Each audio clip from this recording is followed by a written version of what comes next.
సనాతన ధర్మం స్థూలమైన పద్ధతికి ప్రాధాన్యత. ఎప్పుడు మంత్రశక్తి యొక్క ప్రభావం సూక్ష్మంలో, జపయజ్ఞం యొక్క ప్రభావం సూక్ష్మంలో.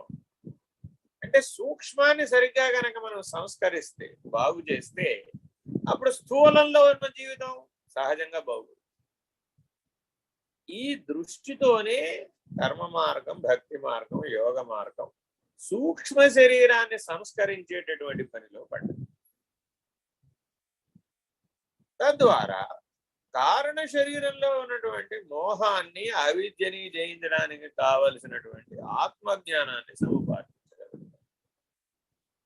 ఆత్మజ్ఞానం రాకపోతే కారణ శరీరం తొలగదు. చిత్తశుద్ధి, ఇంద్రియ నిగ్రహం లేకపోతే సూక్ష్మ శరీరం బాగుంటుంది.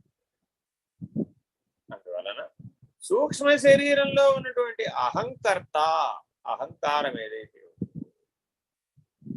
కర్ణ చతుష్టయంలో బలమైనటువంటిది అహంకారం. అందరూ మనస్సు బలమైంది అంటూ ఉంటారు. ఆ మనస్సు యొక్క బలమైన రూపమే, తామసిక రూపమే అహంకారం. రాజసిక రూపమేమో మనస్సు, చిత్తం. సాత్విక రూపమేమో బుద్ధి.